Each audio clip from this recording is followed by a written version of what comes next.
ఇక ఉమ్మడి మెదక్ జిల్లాలో ప్రైవేటు పాఠశాలల యాజమాన్యాలు విచ్చలవిడిగా రెచ్చిపోతున్నాయి.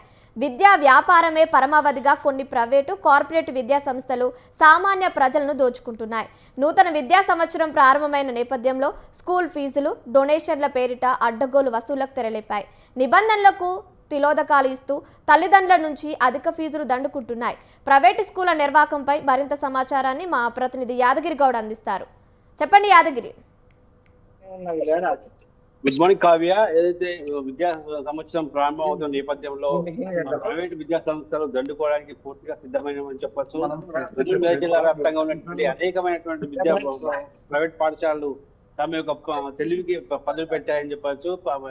వివిధ రకాలైనటువంటి ఆకర్షణలతో విద్యార్థులను ఆకర్షించే క్రమంగా వాళ్ళ ఒక వ్యాపారం కొనసాగుతుంది. విద్యా వ్యాపారం అనేటువంటిది 3 పూలు 6 కాయలుగా వెలువరిస్తున్నటువంటి పరిస్థితి ఉమ్మడి మెదక్ జిల్లాలో వ్యాప్తంగా కనిపిస్తుంది. ప్రధానంగా వారి యొక్క ధనార్జనే ధ్యేయంగా పనిచేస్తున్నటువంటి విద్యా సంస్థల యొక్క సంఖ్య రోజు రోజుకి ఎక్కువ అవుతుంది మనం చెప్పొచ్చు. ప్రధానంగా ఇప్పటికే ఏదైతే ఫీజు యొక్క మూతతోటి మధ్యతరగతి కుటుంబం సంబంధించినటువంటి వ్యక్తిగత కూడా చాలా ఇబ్బంది పాలు అవుతున్నటువంటి సందర్భాలు మనకు తరచుగా కనిపిస్తున్న పరిస్థితి మనం చూస్తా ఉన్నాం. అయితే ఒకవేళ అంచనాల ప్రకారం మనం వెళ్తే కనుక ఇప్పటివరకు జిల్లాలో అనేక పాఠశాలలు తమ యొక్క ఫీజులు ప్రభుత్వం యొక్క నిబంధనలకు విరుద్ధంగా 30 to 50% వరకు కూడా పెంచుతూ వస్తున్నటువంటి దాఖలాలు మనకు తెలుస్తా ఉన్నాయి. అటు జైరాబాద్, సంగారెడ్డి, నారాయణఖేడ్, మెదక్ వంటి ప్రాంతాల్లో అధికంగమైన ఫీజులు వస్తున్నటువంటి పాఠశాలను ఇప్పటికే కొంత విద్యాశాఖ అధికారులు గుర్తించారు. అది ప్రధానంగా హైదరాబాద్ సమీప ప్రాంతమైనటువంటి పడంచెరు వంటి ప్రాంతాల్లో కూడా, పడంచెరు, బీరంగూడ వంటి ప్రాంతాల్లో కూడా అనేకమైనటువంటి విద్యా సంస్థలు ఉన్నాయి. ఈ విద్యా సంస్థలు అన్ని కూడా కేవలం ధనార్జన ధ్యేయంగా పనిచేస్తాయి. అది తీసుకున్న డబ్బుకు అనుకూలంగా కానీ సౌకర్యంగా కానీ విద్యను అందించేటువంటి పరిస్థితిలో కూడా వాడు అధికమైనటువంటి ఫీజు వసూలు చేస్తున్న పరిస్థితి మనం చూస్తా ఉన్నాం. ఇప్పటికే ఒక ఎల్కేజీ స్టూడెంట్ సంబంధించి ఎల్కేజీ చదవాల్సిన విద్యార్థి కనీసం 1,40,000 ఫీజు కట్టాల్సిన పరిస్థితి ఉంటుంది. అదేవిధంగా 9th class 10th class primary class school నుంచి హై స్కూల్కి వెళ్తే దాని యొక్క ఫీజు రేటు కూడా మరీ అమాంత పెంచుకుంటూ పోతున్న పరిస్థితి కనిపిస్తుంది. అయితే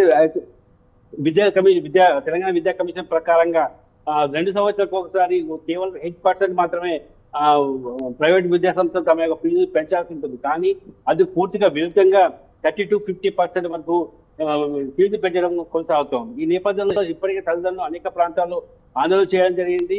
ఆ ఆందోళన చేపట్టిన నేపథ్యంలో వాళ్ళు ఇచ్చిన ఫీజుకు ఎప్పటికప్పుడు 30 to 40%, 50% పెంచి కూడా పోతున్నటువంటి సందర్భంలో స్కూల్స్ ప్రారంభమవుతున్న సందర్భంలో కాకుండా స్కూల్ మిడిల్ కాలానికి మధ్యస్థ కాలానికి వచ్చేసరికి, అంటే అకాడమిక్ ఇయర్ మధ్య కాలానికి వచ్చేసరికి వాళ్ళ యొక్క రూల్స్ కూడా మార్చుకునే పరిస్థితి మనకు అనేక పాఠశాలలో కనిపిస్తాం. కాబట్టి ఖచ్చితంగా విద్యార్థుల యొక్క భవిష్యత్తు అనేటువంటిది ఉన్నత విద్య మీద ఆధారపడుతుందని భావించినటువంటి తల్లిదండ్రులు ఆ కోవలో అనేకమైనటువంటి డబ్బులు ఖర్చు పెట్టేప్పటికీ దాన్ని అదునుగా తీసుకున్నటువంటి అనేక ప్రైవేట్ పాఠశాలలు ధనార్జనే సంపాదన ముఖ్య లక్షణంగా చేసుకొని తమ యొక్క వ్యాపారాన్ని కొనసాగించిన పరిస్థితి కనిపిస్తుంది.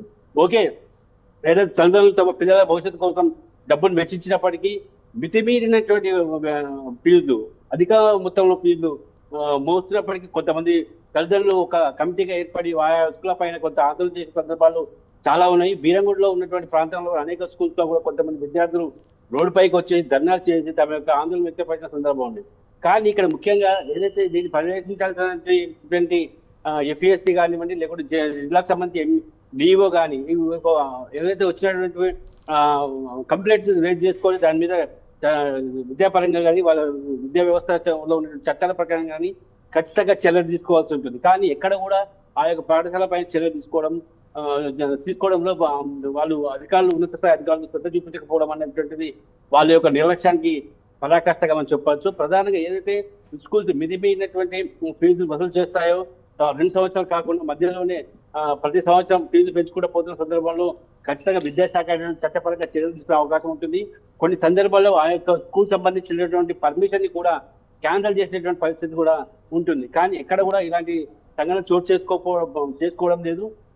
ప్రతి ప్రాంతంలో ఖచ్చితంగా మాత్రం ఫీజుల రేటు పెంచుతున్నప్పటికీ ఈ అధికారుల దృష్టికి పోయినప్పటికీ కూడా ఏ స్కూల్ పైన కూడా వారు చర్యలు తీసుకోకపోవడం, వారి యొక్క పర్మిషన్ క్యాన్సిల్ చేయకపోవడం వంటి సందర్భాలు కూడా ఎక్కడ కూడా మనకు కనిపించదు. కానీ ప్రతి ఒక్క స్కూల్లో, ప్రతి ఒక్క ప్రాంతంలో, ప్రతి ఒక్క స్కూల్ సంబంధించినటువంటి యాజమాన్యం కూడా ప్రతి ఒక్క యాజమాన్యం కూడా ఎప్పటికప్పుడు ప్రతి సంవత్సరం 30-50% సంబంధించినటువంటి ఫీజును ఎప్పటికప్పుడు పెంచుతూ స్వేచ్ఛగా తమ ఫీజులను వసూలు చేసిన పరిస్థితి మనకు ఉమ్మడి మెదక్ జిల్లా వ్యాప్తంగా కనిపిస్తుంది.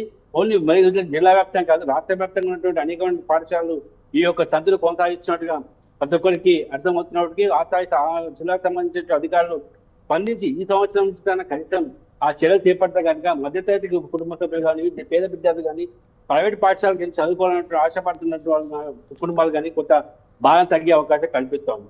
దాంతోపాటుగా సరైనటువంటి సౌకర్యాలు కల్పిస్తున్నామని చెప్తూ అనేక విషయాల్లో దండుకున్న పరిస్థితి మనం చూస్తాం. అంటే ముఖ్యంగా వాళ్ళకి స్కూల్స్ ఉంటే వాళ్ళ పర్మిషన్ వాళ్ళకి ఖచ్చితంగా ప్లే గ్రౌండ్ ఉండాలి, తర్వాత వాళ్ళకు ఆటోమేటిక్ గా ఉండేటువంటి వ్యవస్థ ఉండాలి, అదేవిధంగా టీచర్ల యొక్క క్వాలిటీ టీచర్స్ ఉండాల్సి ఉంటుంది. కానీ అక్కడ క్వాలిటీ టీచర్స్ అంటే ఉన్నతమైన చదువు చదివినట్టు టీచర్లను వాళ్ళు అపాయింట్ చేయాల్సి ఉంటుంది. కానీ వీళ్ళు డబ్బులు దండుకోవడం మాత్రం హై లెవెల్లో దండుకుంటున్నారు.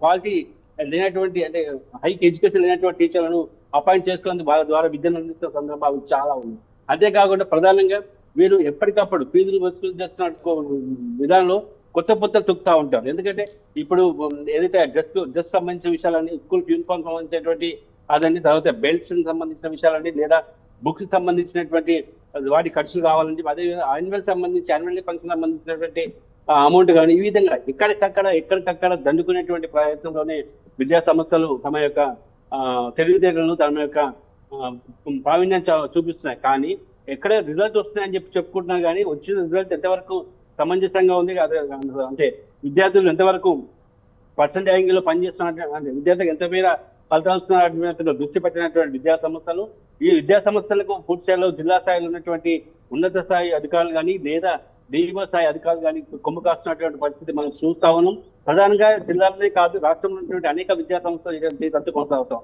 రాష్ట్ర ప్రభుత్వం కఠిన చర్యలు తీసుకునేందుకు నిబంధనలు ఏర్పాటు చేసేప్పటికీ కూడా ఆ యొక్క నిబంధనలను ఇంప్లిమెంట్ చేయడంలో జిల్లా స్థాయి అధికారులు ఏమాత్రం ఆసక్తి చూపడం లేదని మనం చెప్పచ్చు. ఈ కోవలోనే ఉన్నత స్థాయి అధికారులంతా కూడా నిర్లవస్థ ఉందని మనం చెప్పచ్చు. అంటే ప్రధానంగా వీళ్ళ యొక్క వ్యాపారవేత్త కానీ బుక్స్ కొనడంలో కానివ్వండి, లేదా డ్రెస్ ఇవ్వడం కానివ్వండి, ట్రాన్స్పోర్టేషన్, ప్రధానంగా ట్రాన్స్పోర్టేషన్ అనేది చాలా భారంగా మారుతుంది. ఒక విద్యా సంస్థలో ఉన్నటువంటి ట్రాన్స్పోర్టేషన్ ఎలాగా చూపిస్తూ పిల్లలను తమ ఇంటి నుంచి స్కూల్ వరకు ట్రాన్స్పోర్టేషన్ వేయాలంటే కనుక పెరుగుతున్న రేట్, డీజిల్ రేట్ కానీ పెట్రోల్ రేట్ పెరుగుతున్న నేపథ్యంలో ఈ సంవత్సరం మరీ అధికంగా దానికి రేటు పెంచిన పరిస్థితి మనం చూస్తా ఉన్నాం. కాబట్టి మొత్తం మీద చూసుకుంటే ఎక్కడ చూసినా ఏ చిన్న అవకాశం దొరికినా ఖచ్చితంగా ప్రైవేట్ విద్యా సంస్థలు తమ యొక్క చేతి వాడడానికి కానీ లేదా వాళ్ళ యొక్క దండుకునే ఆలోచనకు పదులు పెడుతున్నటువంటి సందర్భాలు మనం కోకొలుగా చూడొచ్చు. కాబట్టి ఇప్పటికైనా జిల్లా స్థాయి అధికారులే కాదు, రాష్ట్ర స్థాయి ఉన్నటువంటి విద్యాశాఖ ఆల్రెడీ ముఖ్యమంత్రి చేతిలో ఉంది కాబట్టి, ముఖ్యమంత్రి ఆధీనం ఉంది కాబట్టి తన ఆధీనంలో ఉన్నటువంటి శాఖకి సంబంధించినటువంటి విషయం కానీ మిగతా సంబంధించిన మంత్రులు కూడా, జిల్లాలో ఉన్నటువంటి మంత్రులు కూడా ఖచ్చితంగా ప్రైవేట్ విద్యా సంస్థ యొక్క ఆగడాల పైన ఖచ్చితంగా కొంచెం నిఘా పెట్టాల్సిన అవసరం ఎంత ఉంది. ప్రైవేట్ పాఠశాల విద్యార్థులకు కొంచెం మెరుగైనటువంటి విద్య అందించాల్సిన అవసరం ఎంత ఉందని మనం చెప్పచ్చు కాదు. Thank you Yadagiri, thank you for the updates.